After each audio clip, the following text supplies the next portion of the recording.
certainly the three of us know about, and certainly Steve and the rest of the staff live.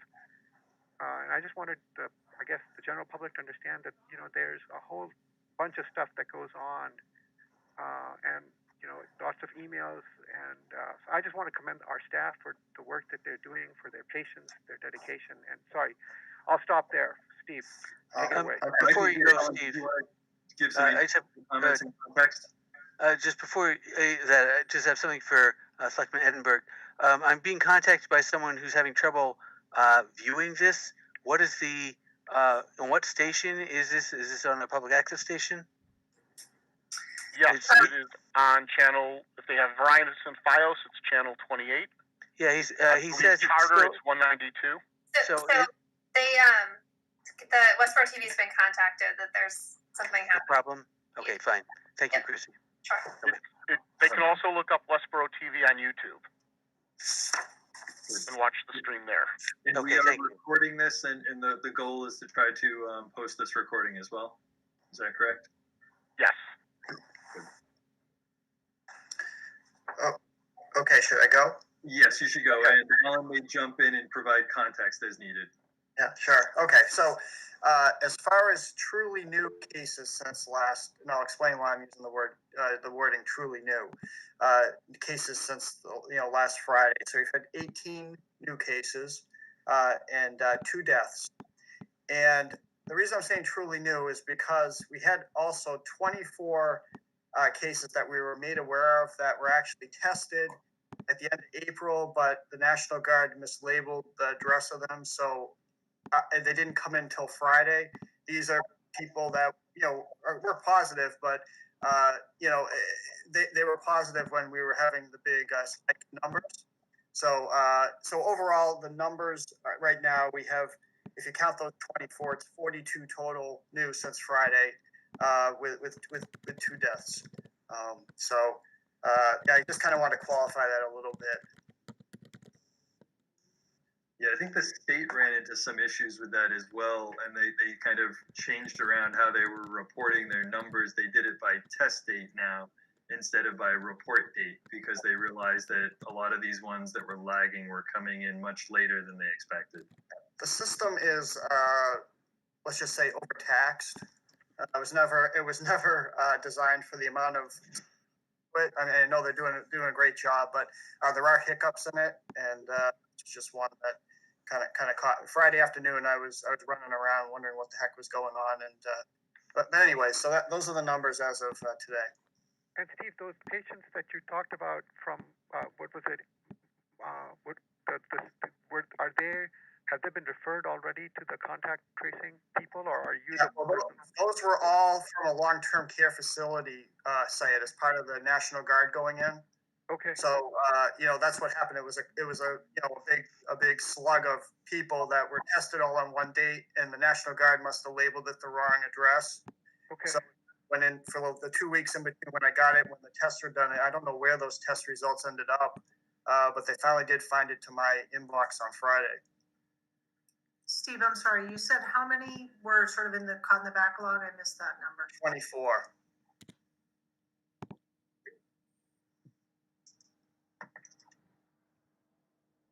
So do we want to segue into, I emailed the board about, do we want to segue this to a nursing home discussion, or do we want to wait on that? What would you guys like to do? Dr. Ehrlich actually prepared some slides. Okay. So if that's okay, I think this might be a good time for Okay. you to talk about that if you're okay. Yeah. Yes. So if I can just go to the present mode, I'll just work off my computer. Is that okay? Okay. Yep, go ahead. Thank you. Okay.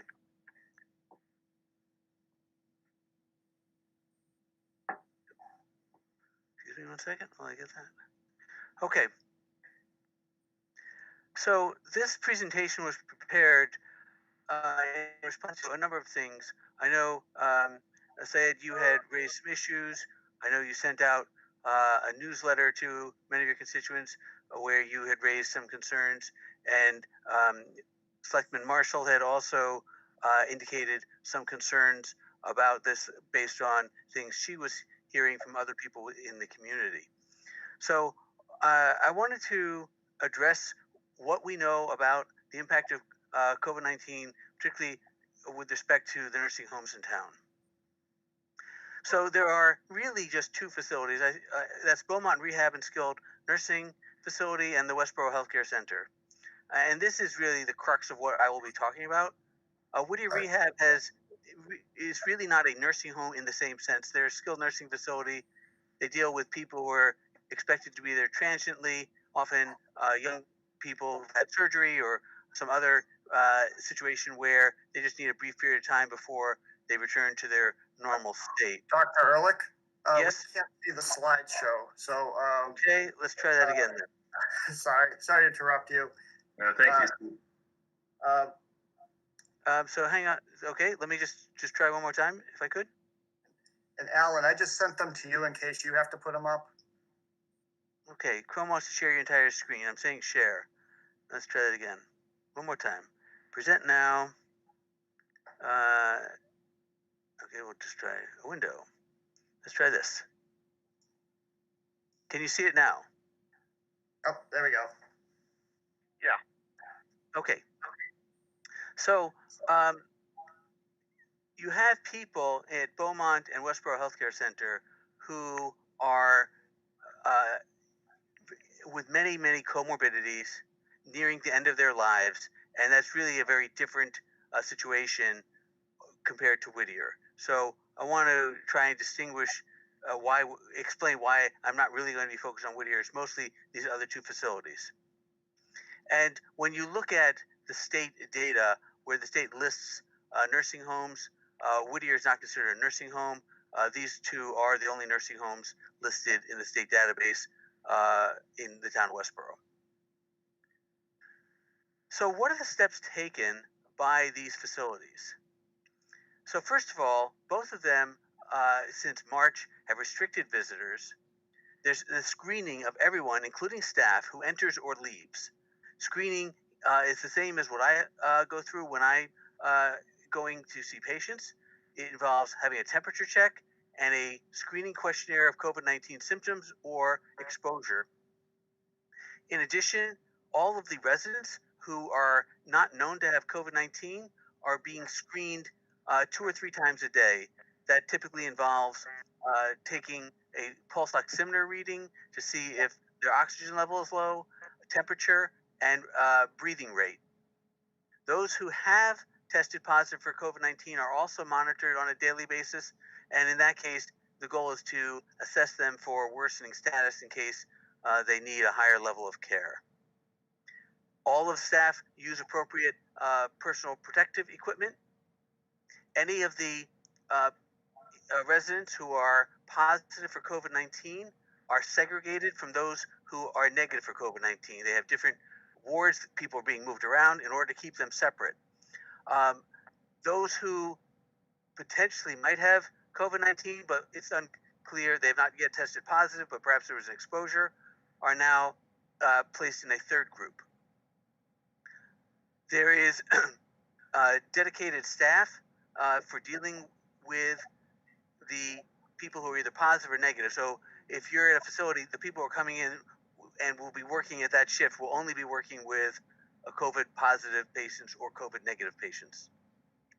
And then finally, there's a closing of all of the spaces where people might congregate or have group activities. There's none of that. The dining facilities are restricted, and all of these are consistent with rules put forward by the DPH, which I'll get to momentarily here. So the long-term care facilities are subject to ongoing oversight by the Department of Public Health. The facilities are subject to inspections and audits, and both facilities in town have had inspections recently. In addition, there's an infection control competency checklist, and in order to pass, you can see the stuff that I've outlined on the screen. It's a 28-point scale. 6 of these categories are considered core competencies. So you have to meet all the core competencies, and then you have to get a score of at least 24 or more to be considered in adherence. There is regular communication available with Department of Public Health epidemiologists for questions that come up. I asked Steve to circulate to the Board of Selectmen and the other Board of Health members the list of the 28 criteria. Were you able to do that, Steve? Yes, I was able to receive that. Yeah, Okay, Yes, the I Board did. of Selectmen all received that? yes, we did. Okay, so I'm not going to pull that up on my screen, but I will highlight a few points about that. So if you look through that criteria of what they need to do, you will see it really addresses all of the things that were raised, certainly by Selectman Marshall, I believe, that makes it clear that there are both infection control policies in place, there's mitigation in place, there's monitoring in place, there's appropriate staff behavior that is being instituted, and all these things are, again, laid out by the Department of Public Health. And so, are we as a Board of Health doing anything above and beyond that? Well, quite honestly, I've personally reviewed these criteria. I don't think there are additional things that ought to be done beyond what is being asked. So really, it's a question of good communication. So if I come to, what is the Board of Health doing?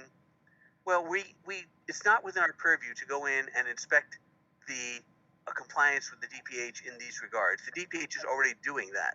They do unannounced inspections. What we do is we communicate with these facilities, some, at least twice a week and sometimes more often.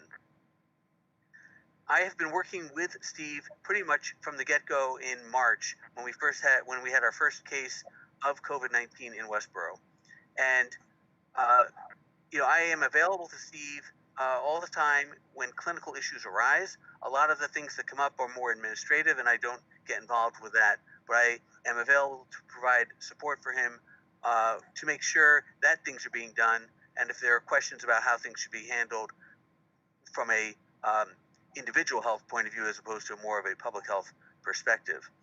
So this, I think, is a good complementary role between us and the DPH. A question came up last week about, what's going on in Westborough. Are things worse here than elsewhere in a way that is worrisome?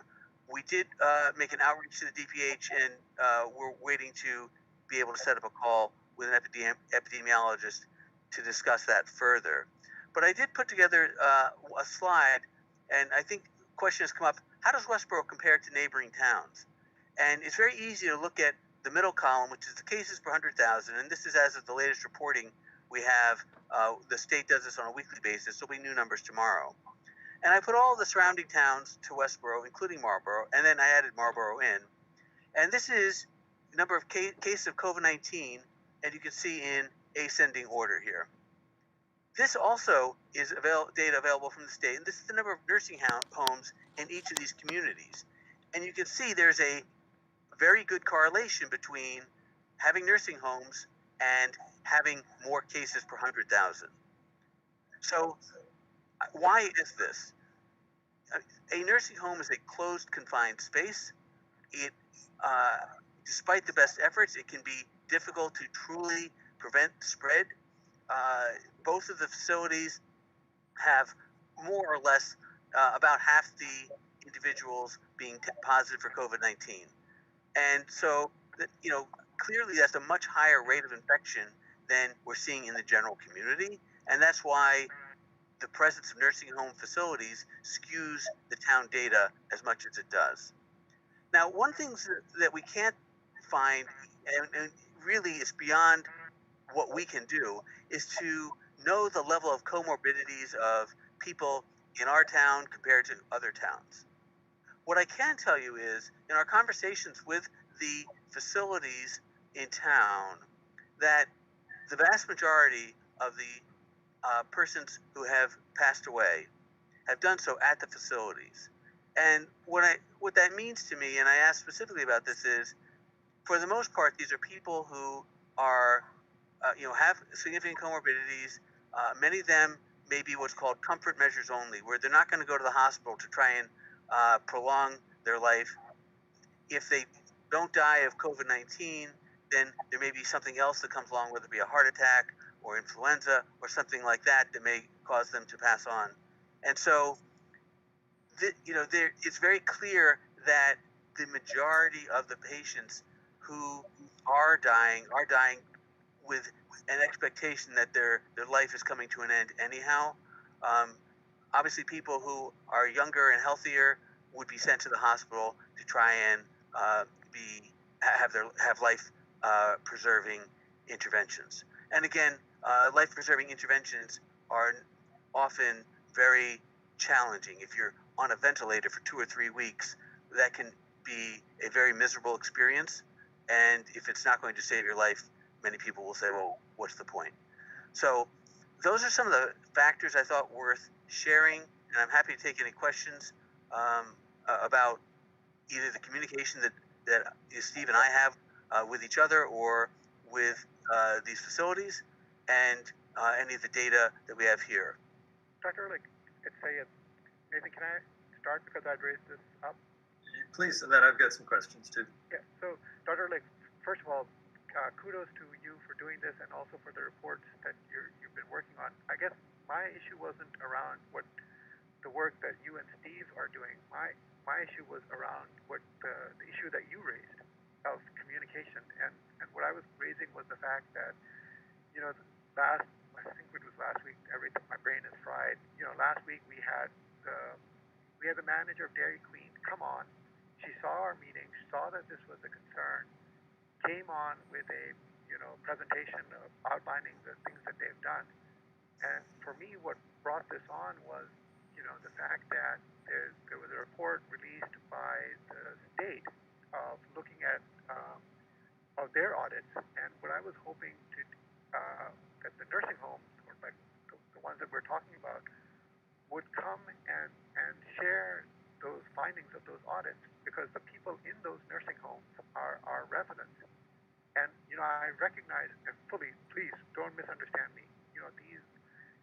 These are difficult times. I'm not looking to lay blame. I'm just saying I think it is in their interest, for the benefit of their residents, for the benefit of our community. I'm glad you did this. It's really impressive. I think it's to their benefit. It is to their advantage to come.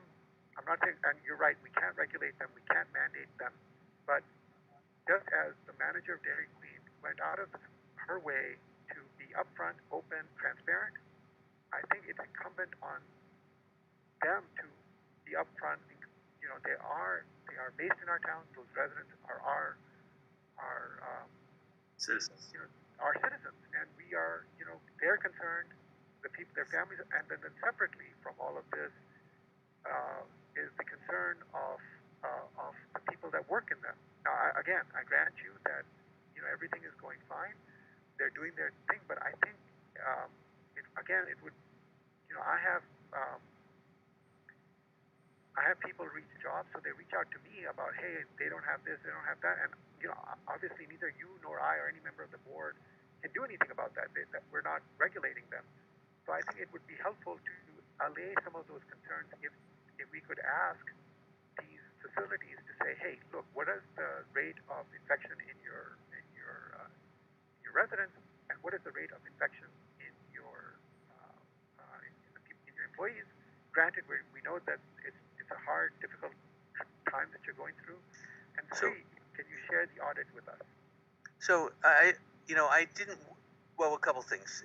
Steve and I discussed whether we would want them to make a presentation similar to what happened with Dairy Queen, and in our discussions, we decided I would simply make a presentation that summarized things, issues around the audit scores and rates of positivity of the COVID-19, and things we did discuss with them, and they have been transparent and upfront. So I don't want to say that they are not.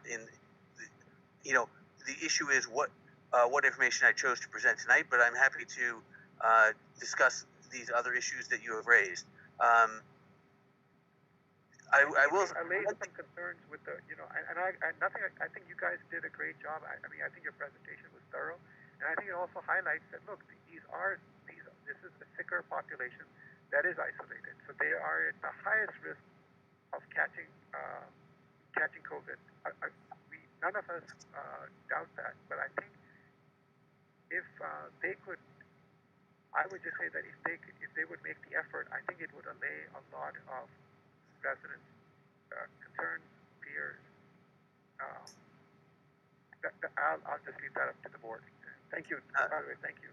Sure. Steve, do you want to respond about any of this? Well, we did talk about this. I just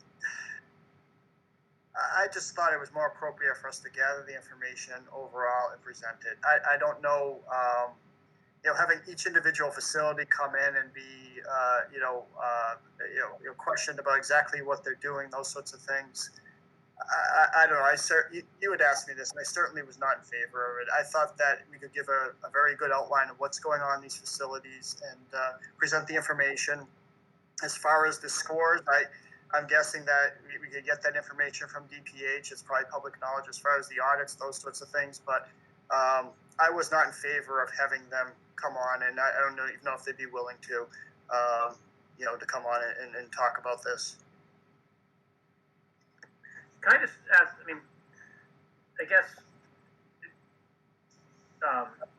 because Dr. Hashmi brought up the Dairy Queen, I guess I look at it different. And talked about DPH is doing this regulation of these nursing homes. Dairy Queen, and I think we all appreciate it and were enlightened by that presentation. But they're also regulated by the Board of Health, and they're subject to being shut down by the Board of Health or fined or whatever if they're not following those rules. And I think there's, rationale for why they came in front of us different than, as I understand it, for these assisted care communities. I think that personally to me what's provided here, I really appreciate that. I agree that we could probably go to DPH if we want to see those audit scores, but I'm not sure that, I guess the question I would ask is pulling them in, is it so we can grill them and whatever? I'm not sure that we want to do that. That's their business owners in town. I think if they're not, I think if we saw DPH scores that were alarming and concerning, then that may be a different story. But I think that what's being done through the state level and what Dr. Ehrlich and Steve is being done is a good measure. Steve, I'm comfortable sharing what we were told with respect to the audit scores, if that's okay with you. Sure, I got it written. So, they were very forthcoming. Beaumont said they got 28 out of 28. And give me one second. I want to make sure I get it right, so I don't. Westborough Healthcare was 26 out of 28. So, those were the scores. They didn't hesitate telling us those when we spoke to them. So. Okay, well, Thank you very much for that. We had a question first, and then I think myself and then Lee all had questions as well. So Shelby, do you want to go ahead first? Yes, thank you. I'll keep it brief. First of all, I want to thank you very much for quickly. I just sent those questions over earlier today. I think this presentation is spot on to certainly answering questions that I had that prompted those questions, and I think it will answer the questions of the constituents and residents that I heard from. Sometimes I think what is common knowledge, in this case, maybe to someone in the health profession, or you're living and breathing it every day, Steve. I think sometimes we often talk about the communication piece, like sort of that, the last 10 yards of the game, and that's what this presentation represents to me. I think it takes what you guys have been doing and all the work behind the scenes, but it presents it in a way that the public says, I'm reassured that our board is engaged with DPH and these facilities, and we understand what's going on. They understand what's going on. They're asking the right questions of checklists and audits and all of that. And so I really appreciate it. I certainly don't want to tax the Board of Health with let's do, data work and all of that. There's going to be plenty of that after the fact. I don't know that it helps us to look in the rearview mirror so much as to prepare for phase 1, 2, 3, and 4. So thank you very much. You answered my questions, and I can't see the viewers out there, but I know when they watch this again that they will feel appropriate reassurance of the information that was conveyed and feel confident in that. So thank you. Shelby, I just want to say, and thank you for the questions you had sent in. One thing I didn't mention is that the facilities have strict guidelines that they follow with respect to staff who are infected when they are allowed to return to work, and they follow the CDC guidelines in this respect. That was another issue we spoke to them about. So I just wanted to jump in, Alan. Nice job. It makes me proud to work with people that are both talented at their individual jobs, but also can communicate it well. And I thought that presentation answered a lot of questions that people had in a very, very nice way. So thank you. Thank you. I also felt very similar to Ian that if we had places in town that were poor performing, that's the point where we do want to bring them in, ask them questions, grill them. Even if we suspect that they're poor performing, like if we didn't have access to those numbers that were just read, that might trigger us to want to bring them in. Hearing a 28 out of 28 and a 26 out of 28, I'm actually not inclined to need to bring them in. It sounds like they're aware of their criteria. I think the one that has 26 out of 28 is realizing that they have room to improve on something that is as important in health and safety. And so are working to try to, get to the 28 at 28. So yeah, I'm sorry, go ahead. I was going to clarify on the 26 out of 28 one, where it involved a particular staff member who did not have PPE properly being utilized in that one case, and that represented a core competency. And so they, in fact, will be re-inspected by the DPH. And they're expecting a 28 out of 28 on the reinspection. Good. And so then I think that Lee had some things he wanted to say. Thank you very much. I'm not going to repeat what Shelby and Nathan said. I totally agree with everything they said. I don't think we need to bring them in. And the audits are public information now. Our viewers understand that. But I'm assuming that any family member of either of those institutions could ask for the audit results, and they would have to be provided with that. Correct me if I'm wrong on that, Dr. Ehrlich. And then I'm kind of wondering just how many people have contacted you, Syed and Shelby. Is this like a huge groundswell of concern in the community? Is it, 100 people have called, or, families with patients in those facilities? I just like to, we have some people that are very vocal, but is this really a widespread issue that people are worried about? And then just a comment that if DPH was concerned, they would certainly take action, and I think we can trust them to do that. It wouldn't be us that had to do that. So those are my comments and questions. Lee, this is Shelby. I'll answer that. So I had some very specific... I'll leave it down. Okay, thank you. Oh. Alan, we're getting some reverb from you. Thanks. Okay. I had some very specific questions from 2 people, and then I had a handful of conversations probably with 5 that generally touched on this. And personally, after last week's meeting, and actually prior meetings, it was an area that I wasn't comfortable in answering those questions. So I was sort of wasn't trying to act as a member of the Board of Health, but I felt like, fair enough, I have my own questions, even sort of being in that industry, in that space. And I think it is, again, I think it's a great opportunity for the Board of Health, I'll be at work, to speak to all that work that is being done. And so sort of a multifold purpose, but great questions. And to answer, to me, I'm just amazed. We have had... And I don't have 100 friends, so...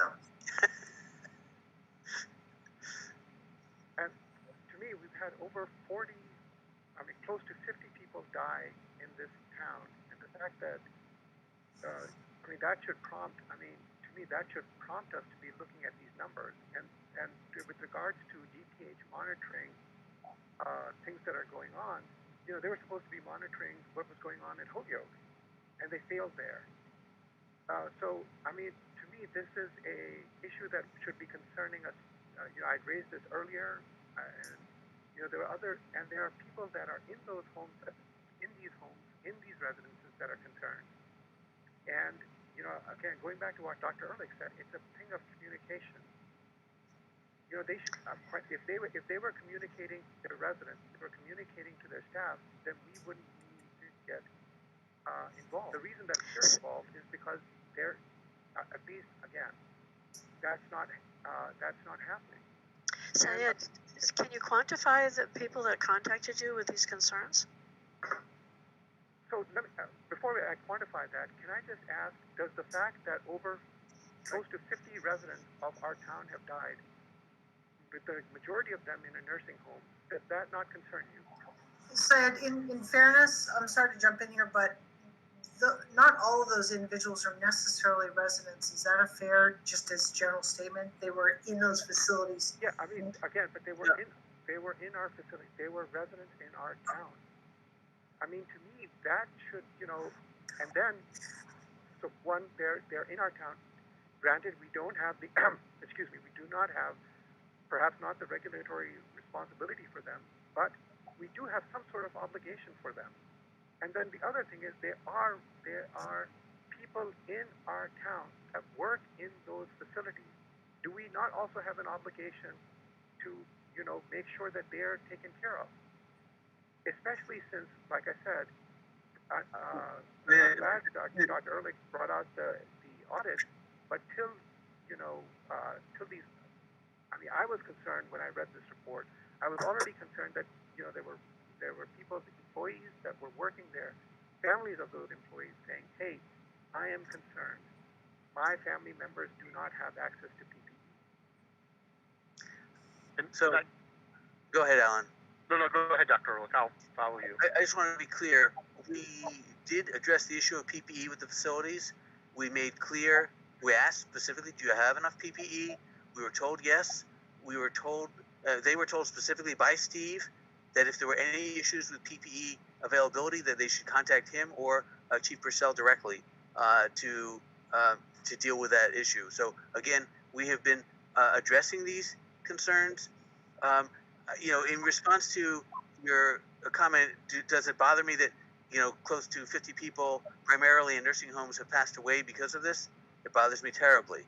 Okay, it is something that I don't think from the first moment we've been doing what we believe we can, but unfortunately, in a pandemic like this, you only need to look across the country. It is the nature of a terrible infection like this that people will die, and so all we can do is try and do our best and express our sorrow and sympathy for those who succumb. But in any event, I know you had been asked another question about people who are contacting you. I didn't wish to interrupt that, but I wanted to answer your questions directly, Syed. Thank you, Dr. Ehrlich. Thank you very much. So, Alan Edinburgh, I think you had something you wanted to say? Yeah, so, not knowing how many people have contacted Dr. Hashmi, and really, one would be too many. Knowing that, we have discussed the issue of PPE, and Chief Purcell is head of our emergency management agency. Even on Sunday night's call, indicated that if any facility was running short, they should contact him, and he could work with MEMA to get them what they need. When it comes, tonight we got an overview of the situation with respect to long-term care facilities and nursing homes, and we've heard that the Board of Health is in regular contact, and that the facilities are sharing the information, seeking advice, actively engaged, and so that our Board of Health is aware of what's going on. If you start thinking about going further, knowing that we have no regulatory control over them, it's almost like, do you need the test, the medical test, if the outcome of the test will not alter the course of treatment, right? So, inviting them in, asking questions, having them take time and present to us might provide some additional information, but can't alter and won't alter our court, what we're able to do legally, in our course of action. And so from a public information standpoint, hearing what we've heard tonight, I am extremely confident in the Board of Health and the staff of the health department that should facilities be struggling, that they know that our town resources are there to help them, that we want to work cooperatively with them, even though they're under state regulations and not town regulations, and that I think the public can rest assured that the situation is being monitored and there's appropriate oversight and communication going on right now. So I think off of that, because I think you're hitting the nail on the head there, and that is that we do a lot of things that are in addition to what is absolutely the minimum required by law. We can actually go and talk to people. We can provide feedback. We give them advice, whether it be a restaurant, a pool, or a nursing center. Even if we don't have direct, oversight over a certain ability, sometimes we will get contacted. Sometimes we will go out and contact these groups and provide input to them. And so I do think that is happening. The people on our board and within the Department of the Board of Health really do go out of their way to see to it that we get the job done in whatever way we can. And it's not always with the stick, of saying that we have the regulatory oversight and we're going to, throw you under the bus if you don't comply. A lot of it is just, hey, did you know that there are these resources available to you? And that sometimes is enough. Or did you think about X? And that's enough to persuade people to then think about it, change their behavior, do it the way that it might be better than they're currently doing it. We see that with the high school, wanting to do a parade or do posters. We don't just opt out to what is prescribed by law. Sometimes we provide, some advice as to how best to set things up. And so I do want to point that out because I think it's important that we don't just kind of say that the Board of Health is not responsible because we don't have direct oversight. We are involved. May I? If I may, Lee, and then you. Yeah, okay. And to that, I also want to say that it's important that right now that it sounds like we have a very open, cordial, and cooperative relationship with these facilities. And taking steps that they might perceive as becoming adversarial and work against our broader goals. Particularly, again, since they're regulated by the state and not by us locally. And so I applaud the approach and the openness. Interest is being, we are keeping an eye on behalf of the public interest, and that communication is happening. Mm-hmm. And I think if any one of us get a complaint or notice from a resident or a citizen that something isn't working well in one of these facilities, the thing to do is to pass that information on to Steve or to Chief Purcell. Bringing it up at a meeting later as just kind of an overall complaint doesn't solve anything. The person needs to be asked if it's okay if they can share that information with the appropriate town officials and be able to give a date and say that on such and such a date this person complained so that action can be taken. We can't really take any action now on a complaint like that. So I think it's got to be done concurrently. And that's all of our responsibility to pass on complaints that are important like that. So we've actually already been on this joint meeting for an hour. I think we've covered a lot of ground. There was some things that the Board of Health had postponed to talk about until the Board of Selectmen were here, that I think some of them related to things other than COVID-19. So I just kind of wanted to plant that seed in the back of people's mind as we continue to talk about COVID-19, that there are some other issues that the Board of Health wanted to talk about, and there's probably issues that the Board of Selectmen wanted to address as well. Dr. Walsh, just on this topic, and I'm sorry, it may have already been covered on your earlier meeting, but I guess slightly off topic, we talked about the facilities, the assisted living facilities. I guess are there any other clusters of COVID that we're seeing in the community? Anything else that we should be concerned with? I mean, I know the majority, as we've talked about, have been there, but I guess just asking the question with the numbers that we've had, is there anything else that, I guess, from,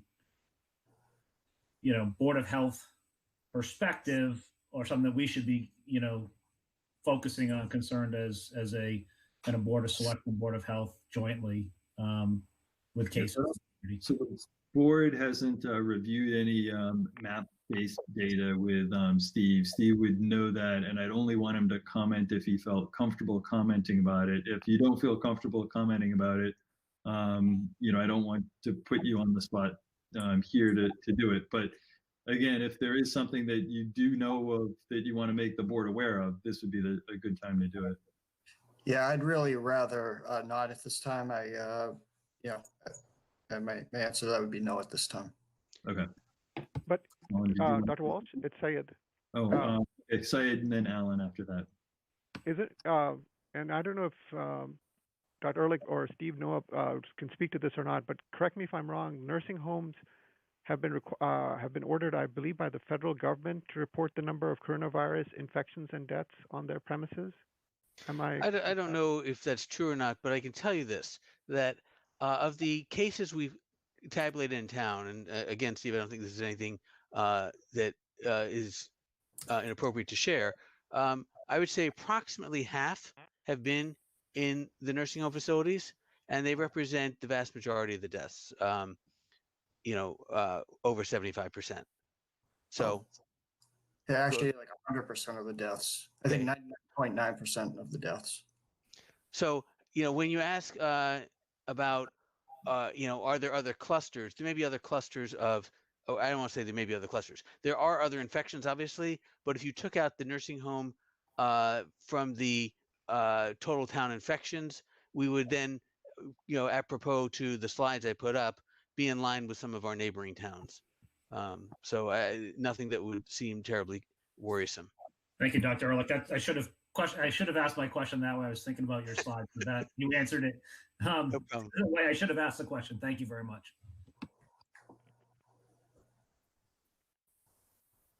Good. So, we had discussed earlier some stuff around arbovirus and spraying at our meeting. I don't want to cut off the COVID-19 discussion, so I want to open it up to the Board of Selectmen. If there's any more COVID-19 questions that you guys have, I do want to make sure we cover those. There are people on the call with questions for the Board of Health and Selectmen regarding COVID-19. Jen Kirkland is on the call to talk about tennis courts, and Roberta Brown is on the call to talk about the senior parade as a representative from the Spirit Committee. Okay. So let's see. Let me just check my notes. As far as tennis courts, the state had given us an update today saying that tennis courts fell under the outdoor recreational guidelines, which would have been such that the 25th they could be allowed to be open, but they were saying that for tennis, they kind of put it all into a one phrase where they said that tennis was okay because they were, people are spread out, but they assumed that they would be people from the same household. So they didn't really comment upon playing tennis with people outside of your household. They did say no competitions or I forget the wording that they used, but kind of a bracketed, playoff type structure was allowed. But as far as being able to use a tennis court, it sounded like that was part of phase 1 opening and was going to be allowed on the 25th. So the question is coming to this joint meeting because this meeting is where it was closed. So the Board of Health had ordered it closed. And so, assuming that you're following state guidelines, we just wanted to sort of confirm that here. So that's why Jen is here. So she's already gotten calls and she's on the call, so she can certainly speak to that better than I can. But we just wanted to confirm that the Board of Health is intent is to follow the state guidelines, and the first of that, directly related to town operations is obviously the opening of the tennis court. Yeah, so I think in terms of recreational fields, or recreational facilities in town, we do as a board need to revisit that, because I do believe that we had an order where we closed that. And I do think at this point, rescinding that, to coincide with the state regulations makes sense.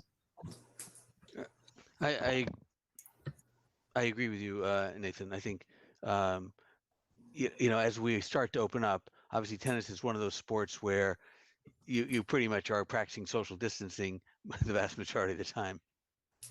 Now, would that include the schools tennis courts as well as town, or just the town? I think that would include the school tennis courts, and then also any individual outdoor tennis court that is even not on town property. So I'll have to make sure that when you take your vote on that, you have Amber in attendance or someone from the school committee? I don't think we need that. I think they voted on it last time, and then it was shared with the schools as to their order. Lee, what I would say is we can authorize the use of the high school tennis courts. If for whatever reason Amber chooses to keep them closed, that's her prerogative above and beyond us, but it won't be closed because of us. Well, And what about pickleball? Yeah, so I think we just, because our the library is also planning to, follow the state guidelines, which we had talked about at length, I think, at the March 12th meeting. So, just sort of wanted to publicly have the conversation about the Board of Health's intention to just follow the state guidelines going forward with respect to what was done in the past few months. Yeah, again, I think that, we'll probably want a vote on these, but the library, the regulations that the state was saying was that libraries should be able to open on the, I believe it was the 25th, and that if they needed people to go into the library before then that work there to get things organized, that they could have an open date of the 25th, that was also going to be allowed as long as they adhered to I think it was the 25% occupancy restriction and the 6-foot, spacing guidelines. And so I guess we did close the library and we did close the athletic fields. I'd entertain a motion on those. Steve, I don't know if you remember, or if Paula, you have any other motions that we've, or orders that we've issued that would, we would want to rescind at this point. We may make a motion to do all of them. Unfortunately, I do not remember. It seems like that was an eon ago when it really wasn't. But I'd have to go back and look through the minutes. Maybe we can have that ready for next week. And what we can do with Sorry, are you comfortable just taking the vote to follow the state guidelines with respect to reopening? Because I think we're trying to follow the state guidelines, and if that's the Board of Health's intent, that might be a more general vote that you might want to take. That would definitely be my intent, and I think the state was pretty clear that boards of health are not allowed to do anything more restrictive than the state. They're looking to have one policy for the whole state rather than 350 different policies for each individual town or city. So that would be my intent. I don't know if the other members of the board are comfortable with that. I'm certainly in agreement with that, and I'd be comfortable making a motion tonight that our policies will be consistent with the state guidance, and then perhaps next week we can officially have the individual rules that we have implemented re-examined for whether they're still valid and relevant or not. Because again, there was a long list of them. So while that motion is on the table and we have Jennifer on the phone, was there something else that you wanted specifically from us, or does that sound like that is getting at what you were looking for? Hi, thanks. No, that sounds good. Just so I'm clear, Monday is the day, and I have already received probably over 20 calls that people want to know when the courts are going to be open. So I'm okay to open those courts on Monday, or do I have to wait until next week when you take a vote? I think that this vote tonight would allow you to stay consistent with the state, which would be opening on the 25th. Awesome. Okay. Thanks. I agree with that. So you've made that motion. Do we have a second? Do we want to have I'll second it if we can have a discussion afterwards. We I'll can. second the motion. You'd like to start off that discussion, Syed? Yeah. So, Jen, with regards to the opening of the tennis court or the pickleball courts, will there be signage regarding, the usual social distancing? I know that there was a whole bunch of stuff that the state put out. Will we be putting those signs or precautions in place so that people can see them? Yep. So I've thought a little bit about this just because I'm a little bit worried about what the crowds are going to look like down there, just given the amount of so am I. Yeah. So I am going to make signs that say, I was reading a little bit, if you're waiting to play, you should stay outside the gate, practice social distancing. I was thinking, I don't know how well it would work if I had some floor tape and taped off kind of how they're doing in the grocery stores, 6-foot sections. There's some things that I'm thinking about along those lines, but outside of crowd control, I mean, I can't be there all day, every day. No, I understand that. I'm going to reach out to the police chief like I have been and just maybe, let him know that we're reopening and that if he could, kind of patrol around and, do what he has been doing, educating people on, when I get a complaint that too many people are playing basketball at Haskell, I've reached out to him and he'll try to educate people. And then there's also the business about, I think, Nathan or Alan, correct me if I'm wrong, there should be no more than 10 people in a gathering. Am I right? So to be quite clear on that, the 10-person limit is still in place, but in an open, unconfined space, you can have sort of several groups that do not exceed 10 each if they're appropriately distanced. Just want to, there's some more nuance that was on the latest call. So do we want to have something for Jen? I mean, because what I think none of us want is like large groups of people, that have been in the home for a long time congregating. I think even if it's outside, do we want to give her some guidance? I have a question for Jen, and that is when it comes to how people go and sign up for usage of the tennis court, is this something where they just kind of show up and they start playing, in which case you could have like 10 different groups all show up at the same time and then all just kind of hang out with their rackets waiting? Or is there like an online sign up where people can make an appointment to use the court or something like that? And if I'm seeing Shelby shaking her head, no, but I'm wondering, is that something that we might want to look into so that we can prevent the sort of thing where crowds just kind of show up, especially if we think it's going to be really popular? For something that we don't think is going to be really popular, it probably makes no difference. I think it's going to be very popular, and there are a lot of towns on the Cape that have signups for people, and they restrict them. Like you have an hour to play your game or 45 minutes, whatever, so people share well. So I think we definitely should look into that for crowd control. Yeah, I mean, I think that's probably something for the rec department to consider going forward. Pickleball we know is extremely popular. The courts are always busy when they're open. So, I mean, I think that's probably separate from this discussion. My personal opinion is something for the rec department to take up and discuss. But I'm sorry, if you see me smiling, people have to take personal responsibility here, folks. Like the Board of Health we can only put up so many signs. If people, quite frankly, are going to screw this up for themselves and get sick or cause numbers to go up, we're all going to suffer the consequences. So, yes, let's put up some signs, but God, folks, be reasonable. Well, and that was going to be part of my communication that I put out is that, if we're finding that too many people are showing up and they're not practicing social distancing, we'll just close them again. That there does have to be some personal responsibility. Hopefully people by now sort of get it or should get it. But I can look into online reservations and I know that probably is a separate discussion, but we've never done that before. So that'll be a very big learning curve for people we've never had to do that. Why can't we, just jump on a court? But definitely something I can look into if it gets crazy.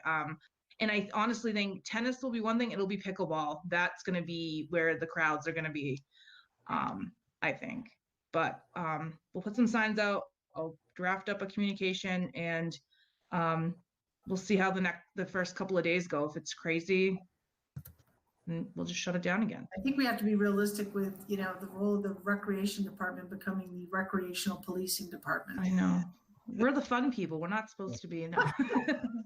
Well, no, and I think it's spot on. I think that idea of check-in in times works for the golf course, but we have a professional at the golf course. Unless you have professional and staff at tennis courts, it's really hard. And who handles complaints and others? I just think while it can be done, I think Selectman Marshall is spot on.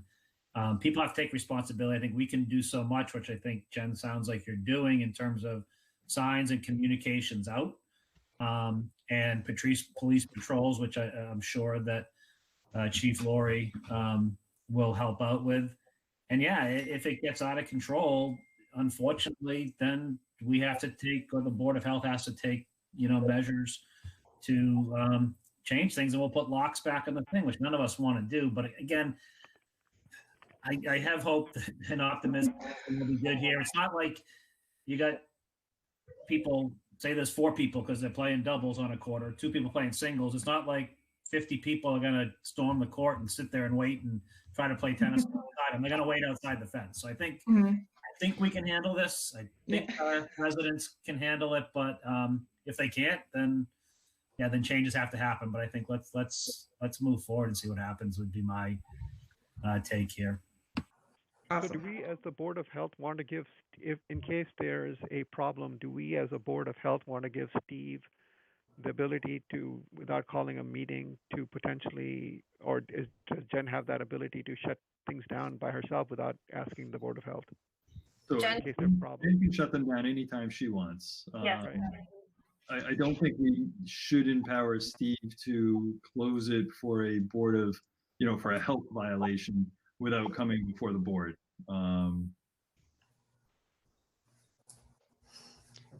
So I think we have a motion on the table that was seconded. Is there any more discussion about this, or should we go ahead and vote on kind of staying consistent with the state guidelines? Doesn't sound like there's any more discussion. Dr. Ehrlich? Yes. Dr. Hashmi? Yes. Dr. Walsh? Yes. So that's a unanimous vote in favor. Great. So anything else you said there was one other call, Christy, and that was from the high school, was it? It is from Roberta Brown is on as a representative from the Spirit Committee. Okay. And it's about the parade. The superintendent was on your last meeting and had alluded to the fact that there would be a parade on that day where the senior class would be receiving their diplomas. And so she's on to give you her plan. I actually forwarded it to you late this afternoon. Yeah, so I don't think we have any clear guidance from the state on this. So if Roberta, you want to talk a little bit about it, then we can discuss this, for what we want to do and what we might recommend doing. Hey everyone, Roberta Brown from the Westborough Spirit Committee, and I have a couple of teams that are working with me, the Rotary and the Westborough Connect, and I'm partnering up with Brian Callahan, and we work well together, which I love working with the community as well. And I spoke with him, and he wants to do the things at the high school, and then once we leave the high school, then I'll take hold of it and we'll leave the high school. And then I did a route with Chip Dapperlight, and he liked my suggestion from the Westborough High School, cut across the Rotary, right into the Hastings School.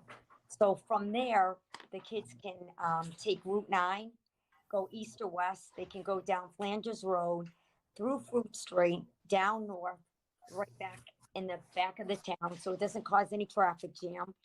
The parents are going to drive the seniors, so the seniors are going to be on the passenger side while their parent is going to drive down. And we were thinking The Rotary is going to be decorated. The townspeople, the town shops are going to decorate their storefronts. The parents are getting involved. They would like to decorate the Rotary. Brian was discussing about a band, the Westborough Marching Band. He suggested that we would have it in the high school on the field. So they 6 feet apart from each other.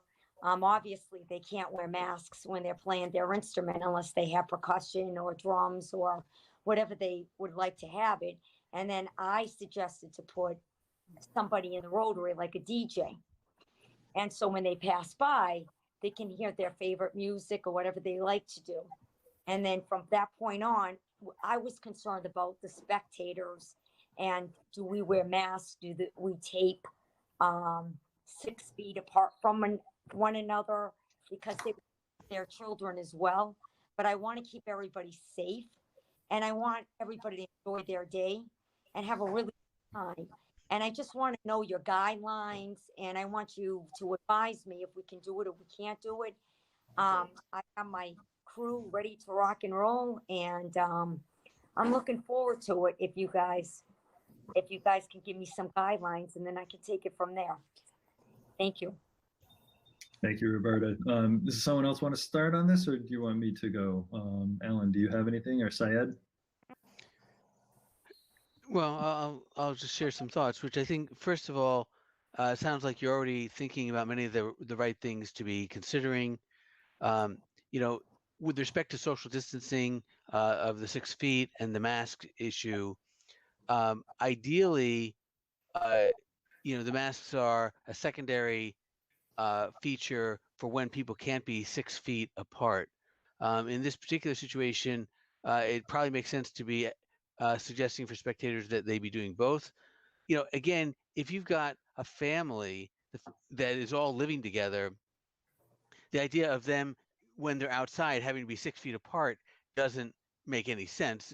Okay, but they do need to all be wearing masks for other reasons as well. And again, you have to what you have to ideally prevent is friends getting together and being too close. And again, that's where you have to take human nature into consideration. People are going to do things, they're going to be impulsive, whatever. And so I think the masks are really somewhat indispensable in this situation as a secondary backup for when the regular 6 foot social distancing won't work. But the basic idea or plan, I think, that you're outlining seems reasonable to me. Thank you.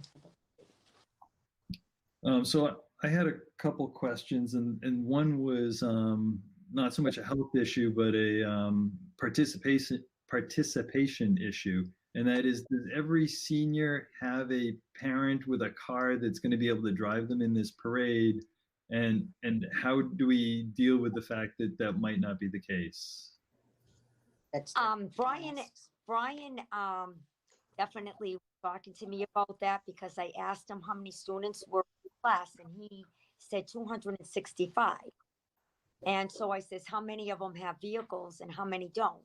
90% has vehicles, 10% does not have vehicles. So we suggested buses. And then I started to think that the seniors couldn't hang out at the car or wave to the people. And so I said, why don't we just have the parents drive?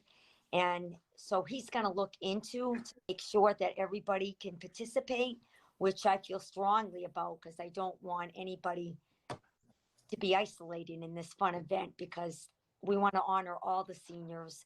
And so he's looking into that as well. And we got to make sure that everybody has a vehicle, the parent and everything, and the masks and whatever you guys would like. I will definitely reinforce it with Brian and Christy Williams and everybody else. And then on a health side, for the spectators, I assume that they're going to be parking all along the route as opposed to necessarily walking to their spot where they're going to, stand and wave. I can't imagine that they're going to be able to park right next to where they're going to stand. And so there's going to have to be some walking along to find a spot to stand, and they're going to be passing lots of other people. Depending on what time people are getting there and how long they're hanging out, there's the potential that there's a lot of traffic on the sidewalk. And I'm just trying to think through the logistics, and I don't have a solution for you yet, but I'm just trying to picture what that sidewalk might look like. They're going to the high school, so they're already going to be at the school, and the seniors will, you're saying? Well, and their parents. Oh, and the spectators? Oh, okay. And then the parents will be there as well. And I know that I was talking to Chip Dabalite. He says that 300 cars are easily parked in there as well. And I'm sure that in the lower and upper parking lot, that we can fit. And we can try to get other people, brothers, and the town lots, park along. And with my group and the police force and all that, we can kind of divide people so that crossing paths, we're not having crowds. Right. So maybe I'm not making myself understood very well. I'm asking about if there are lots of people, let's say at the high school, that then want to go watch the parade, and so they walk toward Hastings to then see the parade. That presumably whatever ceremony is done at the school ends, and then you have this big influx of people that are now going to find a spot on the sidewalk to watch the parade. And I'm just trying to envision how that's going to work, because I just imagine there's going to be crowds of people that are all wanting to be in the same spot at the same time. Also, just regular people who aren't high school relatives, but neighborhood people, friends. There could be a lot of people who want to go out and watch a parade. Right. So maybe it would be worthwhile to potentially extend the route. Through some streets so that there's more space for spectators to separate? Yeah, I can, as a parent of a student that goes to Armstrong, when they did the parade, and there certainly weren't 200 cars, but there were probably easily 50 or so cars from the faculty there. And we stood outside on our lawn and, kind of waited. Now, granted, they did follow the route, obviously, of for the students that attend the school. But I agree with you, Alan. I mean, I think that there's a way to do a route that extends it. So most people will kind of know, here's what the route is. I have a sense of when it's going to start, and I can kind of estimate when they're coming by. And if they're led by, police and fire, obviously that generates some noise and some excitement. Again, I'm going to go back to personal responsibility and doing it in a way that, Dr. Walsh, to your point, people are naturally spread out and we don't have sort of a bottleneck of folks. I did a program back 2017 when I did the Westborough, and I went all the way down to Shepherd's Church, to Lutheran Church, and we parked the cars and the division up and down the street, and then we fed them out. And it wasn't really congested. Everybody was spaced out beautifully. Nobody really was standing that much close together. So I think, Alan, you're right about extending the route. I think the route will be much better if we start at the Shepherd's Church or at the Country Club, whatever you guys suggest. I would definitely do it. Yeah, I'd like the extended route.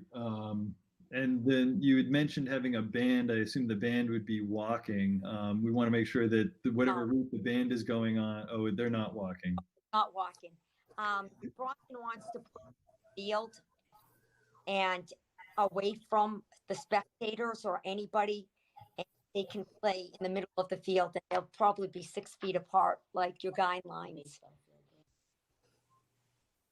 So sort of to kick the parade off, Roberta, is that what you envision? Off, absolutely, Shelby. Roberta, you're breaking up a little bit. I'm not sure why. I think she said your voice. Parade would be the band would be at the very beginning. It would kind of launch the parade, but not be part of the parade that's moving down the route. Right. It's only going to be cars.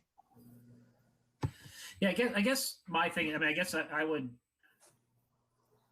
think kind of listening to the protocols, whatever, but then I would say working with the police, which you've been doing already, but really their recommendations. So the problem is you extend the route, that requires more people to close off side roads, et cetera, et cetera. So, the other thing is what's nice about the whole route from the high school to Hastings or basically to Lyman Street is that you have sidewalks on both sides of the road, that whole distance. As you go past the country club, you run out of sidewalks on one side of the street all the way up to, the rest of the way out of town. So, again, this is, I think there'll be a number of people here. I think a lot of people. I don't think it will be as big as the 300th. Oh no, but, no, it definitely will not be. Right. But I guess that'd be my take. Is I know that's one of the things. I mean, the police have to be able to have safety in mind here of right. the cars and pedestrians and all that stuff. And the more you extend it, the more, again, side streets and other things that come into play. Right. I mean, one suggestion I consider is having, the police block off cones where folks might park on Main Street. Again, I don't want to get into all the details. If they blocked it off, then you have plenty of people for people to stand and sort of spread out, and you're not in between cars and all. But again, I think the police could give you some great guidance there. Shelby, I think you're spot on there too, because if I'm assuming they're shutting off the road, so it's only one way, and if they have the cars in the middle of the road, it's not just sidewalks you'll have sidewalks plus parts of the road that people can stand on and separate on. And what day did you say you were thinking this would be for? This should be in June 6th at 12 o'clock. June 6th at 12 o'clock. Yeah, so I'm leaning that this might be able to be done, safely, and that we can do this. Are there other members of the board that still have lingering concerns that we need to address?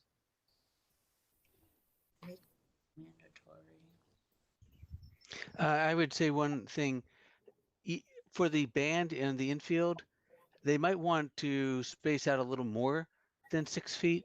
And I'm thinking particularly of like the brass players, like trumpets and trombones, where there's a lot of forceful exhaling and, or whatever. Just it's possible that secretions can go a longer distance when you're blowing hard, is I guess how I would put it. Dr. Ehrlich, it's a good thing that we're all spaced out given our exertions and hot air. Well, they published a study in the New York Times today about how it can go 12 to 18 feet, depending on even sometimes the word or the syllable that you're using. Yeah, so spacing on the band might need to be more than 6 feet. I think that figuring out that exact route would be important. I think that the other measures we have in place, I mean, I think face masks are still going to be, required for until June 6th anyway. So all the spectators are going to have those. As far as driving a parade route, I don't see any safety issue with the people that are in the cars themselves. So I don't think that has any risk there. I agree. I don't think you need any kind of motion from us. I think you were asking just for some guidance. Is that correct? Yes. Guidelines. I just want the safety community, and I want to really put on a great parade. So. So the question of before the parade itself, when you have the band in the stadium field there, I assume you have lots of spectators that are they surrounding the fence? Are they sitting in the bleachers? Does the bleachers have enough capacity to handle the size and with the spacing requirements that we have? What I got out of Brian, it would just be the families that will be at the school. So 265 families, you're saying? Right. Is there enough room for them to each family be 6 feet apart in the bleachers? I will definitely contact Brian and ask him that. It should be football field. My understanding was this was also coinciding, is it not, with the whole pickup and drop off of material, or is that happening at a different time? Because I can't imagine families are going to be able to sort of do both, because I thought they were sort of going to have to be staged in sections. But again, that's what I recall from the last presentation when Amber was here. Yeah, you're right. I talked to Amber this afternoon, and I think Roberta's just here to talk to you about the parade sort of once they leave the high school. And Amber had spoken with you already about her intention for the activities on high school property. So I'm outside of the school, and that's when I get hold of it. Okay. Yeah, no, I think that from your point, it's pretty low risk. I think basically handling the crowds that are watching is the biggest concern that I have. Right. I'll have the Rotary Club is going to participate in it. Westborough Connect is going to participate in it. My Spirit Committee. So I can divide and conquer. And with the help of the police, I will be definitely doing what they want me to do. With Chief Laurie and Chief Chapelite, I work really well with the both of them, and I think I'll have no problem. Since I did the 300th, it went smoothly, knock on wood. This will probably go smoothly. I just wanted to see your guidelines and follow them and make sure everybody's safe. Excellent. Thank you, Roberta. So the other issue then that we had was to talk about the mosquito-borne illness we had at our meeting today. Someone from the Central Mass Mosquito Control Program came in and talked to us, and they mentioned the bill that was up on the State House, and we thought that it might be appropriate to talk about a joint statement between the Board of Health and the Selectmen about the bill that's pending about spraying, having the State Control Board spray. Nathan, I think the first question that I brought up to have on this agenda was, do the Board of Health and the Board of Selectmen agree that we should invite Concom to the next Board of Selectmen's meeting to discuss the issue? And then out of that meeting would come some kind of decision about whether we wanted to support it as a group, the three committees, or how we would want to, move ahead from there. But we obviously don't have enough information yet to really decide what the issues are that we might be concerned with. So I was hoping that we would all agree to invite them to a Board of Selectmen's meeting and have a robust discussion on what the ramifications of the bill from everybody's point of view. Yeah, I can respect having Concom here. I do, with bills that are pending on the state level, you sometimes run the risk of delaying so long that then whatever you felt is moot because the state has already decided one way or the other. And so I don't want to miss opportunities that we have.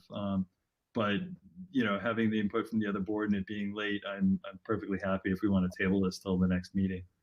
I don't know if Syed, you or Alan or anyone from the Selectmen want to comment more on it. Next Tuesday would be the next Board of Selectmen's meeting, right? Yeah. And we can find out from our state reps how rapidly this thing is moving ahead. So I am in agreement with what Lee is suggesting. The only thing I would ask for is a clear plan for next week. So assuming that we're going to want to discuss this, I'd like to know, especially when you have three boards involved, who's going to take responsibility for essentially presenting the issue for discussion? Is that going to be Steve? Is it going to be Christy? Someone else? So just to have a sense of, or is it going to be presented from multiple perspectives? So I would just like that clearly established so we know what we're going to have next week. Christy, perhaps you and I could talk to Concom about that. I think Gary Kestra may be designated to speak for them. I don't know, or maybe Andy Konigsberg would do it, but we could certainly line up a good speaker. Yeah, I mean, we could talk about it. I'm just, you have a very full agenda next week. And so I'm just wondering if you're going to pull three boards together, if it should be a separate meeting. Perhaps that might depend upon if we can find out what the timeline is for this bill. If this bill is moving quickly, then a separate meeting might make sense. If it seems like this bill is, running into opposition elsewhere anyhow, then maybe the urgency isn't as great. And I guess my primary question about this is, how does the authority granted under this legislation differ than the authority that was used for the EEE spraying last year?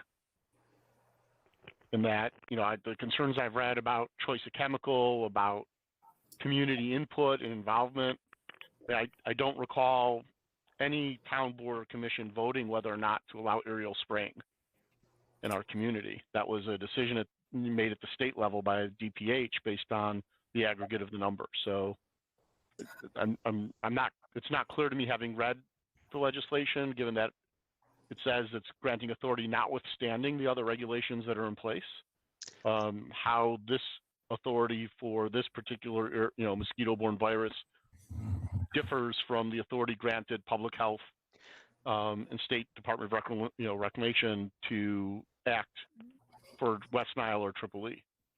So I believe that Alan, were you about to comment? No, you go first. Okay, I was going to say that my impression was that if the governor declared a state of emergency because of EEE, that allowed the spraying in the past. And that I don't believe that this regulation would require the governor to declare an emergency. I think it could just be the Mosquito Reclamation Board or whatever their title is. If they just decided that it was important and that it should happen, that was enough to trigger them to be able to spray whatever and wherever without any feedback to the towns about what is happening and when. And so I think for me, it's a little overly broad. And that's my concern, where I think in the past, it required, pretty transparent action that there was an emergency and that something had to happen. So Alan, maybe you've got a different idea. Or no, I don't have a different idea. Oh, go ahead, Steve. You want me to read the wording? I mean, I can address. So it says, notwithstanding any general or special law to the contrary, and here's where it talks about it. And upon the written determination of the Commissioner of Public Health that an elevated risk of arbovirus exists or may exist for the following year, blah, blah, blah, blah, blah. So the public health still is in there. Yeah, the problem is an elevated risk is a very loose standard. And Steve, correct me if I'm wrong, because this is just based on recollection, but I know that when they did do the aerial spraying, there were towns last year that were unhappy with it, and there was some pushback. Yeah, there were quite a few towns that were unhappy with it, but we were not one of them, I will say. Okay, maybe there were I know there were people in our town who perhaps were unhappy, but as a board, we were in support of it, given it wasn't just there was an elevated risk. We were at the highest level, critical risk, in the town. And so I do think it's overly broad and it is sweeping, and I would like there to be more explicit criteria of what constitutes the threshold for which this might take place, because there's very clearly defined levels of risk that they already have. So they could spell out what level of risk corresponds with granting of this permission. It sounds like maybe the Board of Health should take the lead in our joint meeting in stating what the concerns are, because really you're our experts on what the healthcare risks would be. And just a question, do we have anybody that's coming in as a proponent, or is this all us? I've not heard anyone as a proponent of the state legislation. Apropos to that, at our meeting, and Lee was present, we had the representative from the Central Mass Mosquito Control Project, and he was not happy with the legislation as written. And so, I mean, if the mosquito control guy is having some issues, it tells you that there is some degree of concern that's not just people don't want spraying. So I guess where I'm going with that is and it may be hasty, but if I'm not hearing that there's anybody concerned with it, do we need to have a meeting to hear us all say that we're concerned with it, or do we just send a letter in saying that we're concerned with it and we don't like the legislation as is? So that was a good point. kind of my leaning, and I think that Lee, you were the one that was saying that you really wanted to have all three boards. Maybe what we could do is have these two boards decide that we'd like to do it, have Concom on their own decide that whether they want to be part of it, and then have the individual people that are working without necessarily needing the whole boards to kind of come together to draft a statement. That sounds good.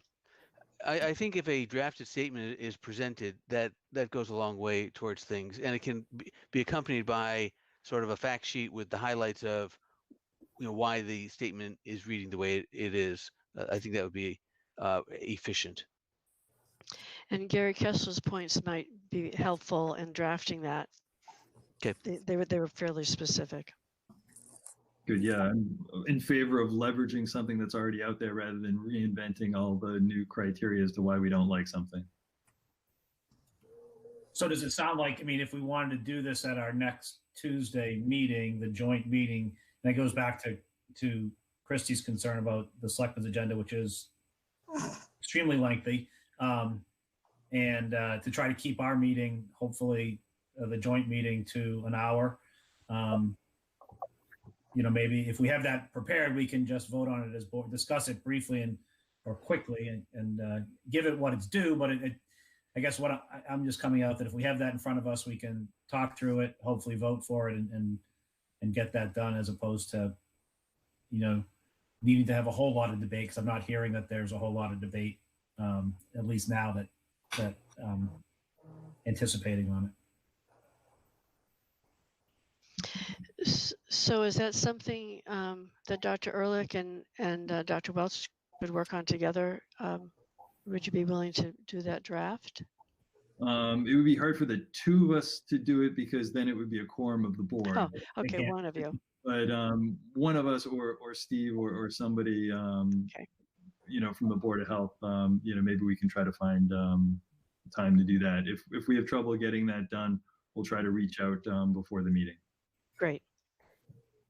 Yeah, Dr. Walsh, this is Ian. Let me know, and we can try to help out if need be. Or and I was just saying, Nathan, right now she's not making eye contact on the thing, but I would look for her help to help us out here too. So, yes, Dr. Ehrlich.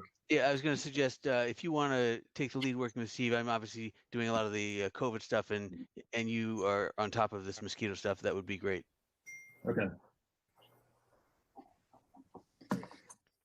Do we have anything else jointly between the boards that we need to discuss? I have one question, but after you, Ian. Yeah, I just think we had a note from the town moderator that wasn't going to be here tonight, but just really a brief statement. And of course, I don't have it in front of me right now, but just more for information for the public. If you don't mind, I'll just read it real quickly. Does that work? Please. Yep. Dr. Walsh. Okay. So basically, from the town moderator said, recent discussions with the Board of Selectmen and the Board of Health, as well as the latest information from Governor Baker, show that it remains imprudent to conduct the annual town meeting this Thursday, May 21st, 2020. Therefore, on Thursday, May 21st, 2020, the town moderator will issue an additional declaration of recess and continuance of the annual town meeting to Saturday, June 20th, 2020, with a planned start time of 12 noon at the high school. Discussions will continue with the Selectmen, Board of Health, Town Manager, and others involved to determine the circumstances and procedures that will be needed to determine if the annual town meeting can be held on June 20th. Voters are asked to listen to the weekly COVID-19 updates and to check the town website for updates as June 20th approaches. Thank you. And can I also just add that our task force met earlier today, and we just wanted to let everyone know that we've been really successful at distributing masks, but we are running out. So if anyone is making masks, we are still collecting them at the Westborough Senior Center. And then also we've had that activity drive, which we've talked about at this meeting before. We've been very successful in collecting all sorts of puzzles and books and arts and crafts and all kinds of things And so thank you to all the groups working on that. But they are going to have on the library lawn this Friday from 10 to 12. People can come and pick up some of these things. So anyone is welcome to come and grab a book or a puzzle or an arts and crafts project or anything. They've also distributed out through the school lunch program and also the senior center, and there's a lot left over. So we're happy to have the community come from 10 to noon on Friday in front of the library. One item I'll add to Christie's list is that there's an effort underway in the community to restock the food pantry that's being led by In Your Shoes. They are doing driveway pickup on May 30th at 9 a.m. You do need to register so they know to go find your food. And that's at Westborough, OUGH Food Drive at gmail.com. So look on Facebook. Lots of information out there. Go to In Your Shoes. But a great way to help the food pantry is they start to open for bag pickup, which will greatly enhance the value of what folks are receiving. Shelby, would you repeat where they can sign up to be picked up and say it slowly? I will. Westborough Food Drive at gmail.com. Oh, that's easy. Great. And Christy, if that isn't already, can we add that out to the town website on the information too? There's a specific list, even if you, Christy, maybe we can post that because the flyer actually kind of gives some nice suggestions of what to donate. So Shelby, that was about donating or that was about receiving? Yeah, so great. Sorry. No, this is a food drive to help restock the food pantry. And the food pantry is reopening, help me out, Christy, June 4th. And they will be reaching out to folks that are in their queue, in their sphere, if you will, to arrange for pickup, and there'll be prepackaged bags and outside. And in accordance, Steve is smiling, so I know he's already been in contact with the Kittredges and that whole team. So as has Ray, I'm sure.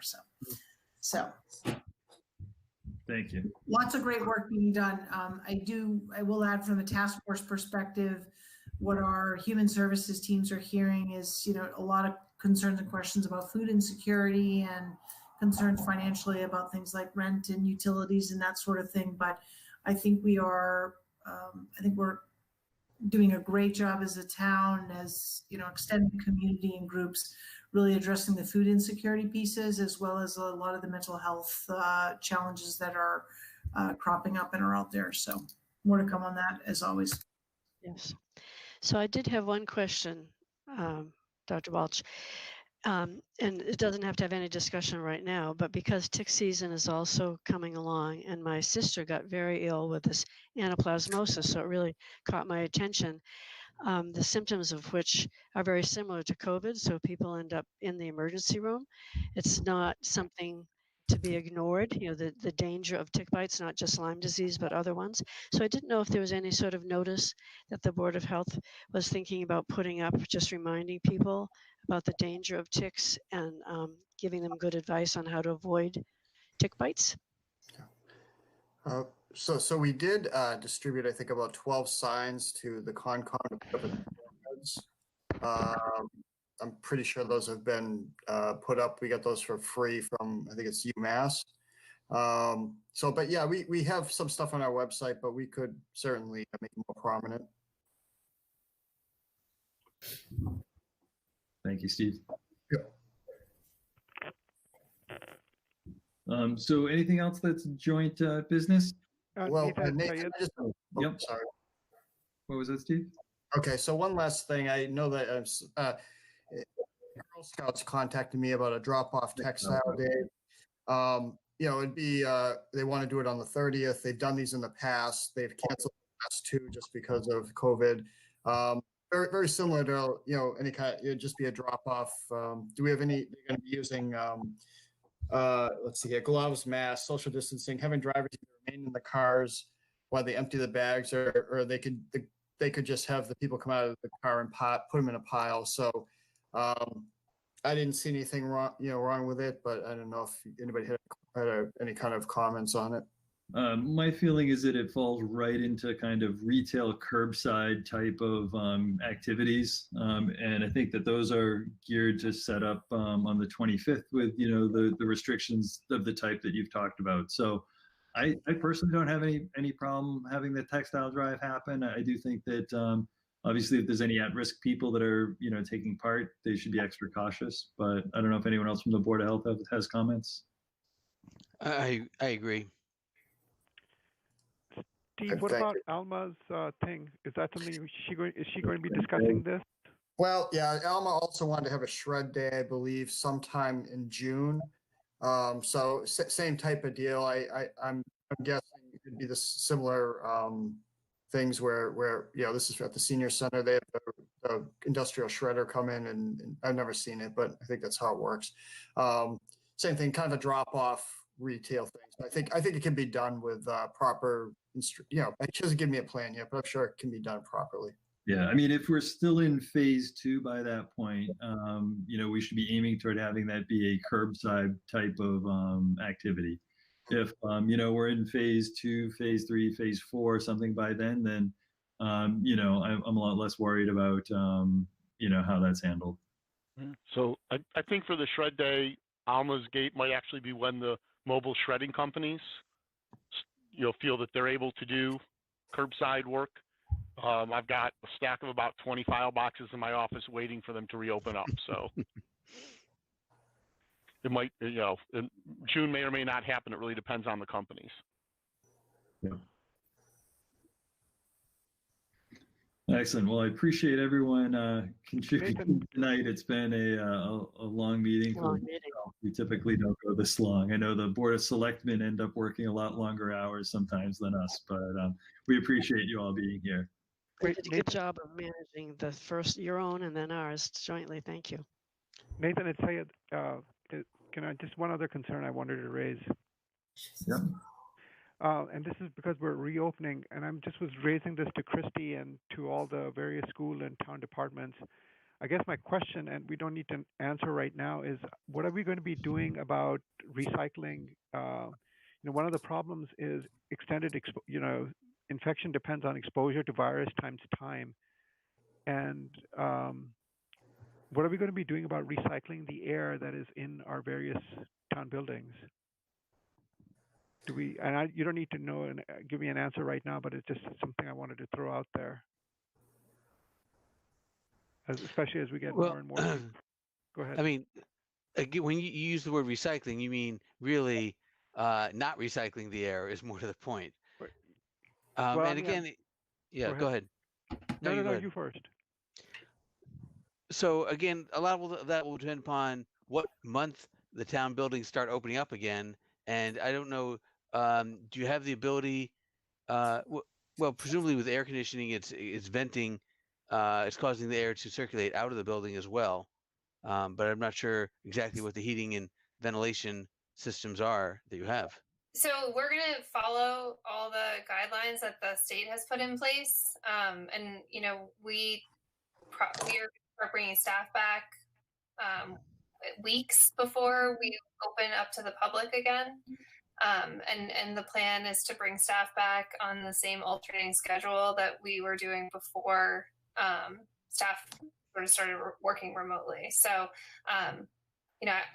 I don't know if that answers your question, but we will be following everything that the governor's reopening committee has put in place, just as any other business would. One thing that I was not clear on reading the guidelines that I think I have to go back and reread is the 25% capacity or occupancy that they've put out. I couldn't quite figure out whether that was 25% of, let's say, the staff that was there before, or whether that was like, you look at the fire safety occupancy rate of the building or the room, and then say that you can only be 25% of that maximum. Yeah, so I was on a call today with Governor Polito, and that specific question was asked, and the Deputy Legal Counsel was also on the call, didn't have an answer at the time. So they're going to respond back to the group that was on the call to tell us if it's 25% of staff or 25% of building occupancy. I think regardless, because we have such small municipal departments. Our plan is to initially alternate their schedules so that we don't, potentially take a whole department down at once. So, Excuse me, this is Ray. Christy, I was on the call this afternoon with Department of Labor Standards, and the lawyer from them said it was going to be 25% of each individual office in a building, not the entire building. They were kind of shady on the way they were talking about it, but they were saying if you had an office of 4, maybe one person. But he kept, every time people asked questions, he seemed to not be solid with his answer. Yeah. So the Department of Labor Standards looking at 25% per individual office in the building. Okay, so that's different from what Lieutenant Counsel said. So we'll have to look into that. Yeah. I was on 3 different conference calls in the last 3 days, and everybody had a different answer for it. Yeah, and I mean, to further complicate it, what I was hearing was that it was based on the occupancy of the office or the building. And so if like the fire department, when they issued like a certificate for occupancy, it said that, or the planning department had said that, it can hold, 40 people, even if you only have, 10 people working there at a staff, that doesn't mean that 25% of the 40 would be the full 10% staff could still be working. It's just you wouldn't be able to have public come in addition. That was the initial response that we got, is that in a public building, your staff is probably 25% of the fire code occupancy. And so we would be okay, but they weren't clear. They were going to get back to us. So yeah, I think that makes sense to the way I was interpreting it as well. I do think that the 25% doesn't kick in until July 1st. And so essential businesses, which town offices, I think we're included in, can continue to operate the way we've been operating. And we don't have to worry about that until July 1st, I believe. Well, we'll May be 25th. in the way that we're going to operate before that. So we'll be issuing that directive, but because we've mostly been home. But specifically to Dr. Hashmi's comment, building commercial HVAC systems are designed to meet a minimum flow of cubic feet of air per cubic foot in the building. And there are state building codes as far as how often the air in buildings have to be refreshed.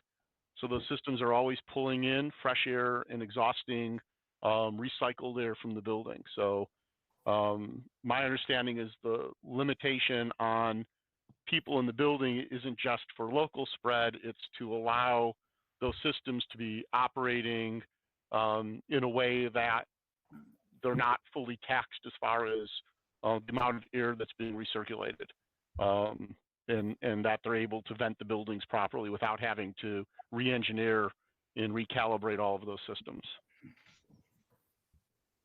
Thank you for that description.